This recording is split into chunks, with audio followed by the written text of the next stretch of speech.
महाराष्ट्रासह मुंबईत गेल्या 3 दिवसांपासून सतत कोसळणाऱ्या पावसाचा जोर मंगळवारी देखील कायम राहिला। त्याच पार्श्वभूमीवर मुंबई महापालिकेने एक मोठा निर्णय घेतलेला आहे।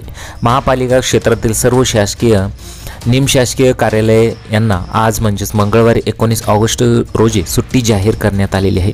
त्याचबरोबर सोशल मीडियावरती मुंबईतील व्हिडिओ प्रचंड प्रमाणात व्हायरल होत झालेले आहेत। यामध्ये कोणी रस्त्यावर पोहत आहे, मॉलच्या पुढे अक्षरशः पाणी आहे, तर गेटवे ऑफ इंडिया जवळ अक्षरशः पाण्याने रौद्र रूप धारण केल्याचं पाहायला मिळालेले आहे।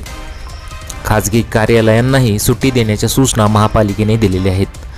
अत्यंत महत्त्वाचं काम असेल तर कर्मचाऱ्यांना वर्क फ्रॉम होम हा ऑप्शन करण्यासह सांगण्यात आलेला आहे। मुंबईतील नागरिक चाकरमानी अडकून पडू नयेत, तसेच कोणाचीही गैरसोय होऊ नये म्हणून हा निर्णय घेण्यात आला असून सुरक्षेच्या दृष्टीने सर्वांनी नियमांचे पालन करावे असे आवाहन महापालिकेतर्फे करण्यात आलेले आहे। मात्र गरज नसेल घराबाहेर पडू नका असं आवाहन पालिकेतर्फे सर्वांना करण्यात आलेलं आहे।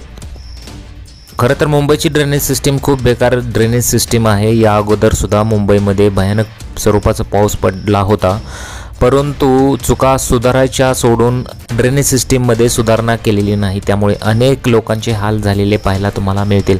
मुंबईतील सोशल मीडियावरती व्हिडिओ प्रचंड प्रमाणात व्हायरल झालेला आहे। अक्षरशः गाड्या बुडत आहेत, तर रस्त्यावरती नद्यांचं स्वरूप आल्याचं पाहायला मिळालेलं आहे। सध्या सोशल मीडियावरती व्हिडिओ अनेक प्रचंड व्हायरल होत आहेत। यामध्ये काही लोक तर रस्त्यावरती पोहताना दिसत आहेत, तर गेटवे ऑफ इंडिया जवळ अक्षरशः समुद्राचं रौद्र रूप पाहायला मिळालं।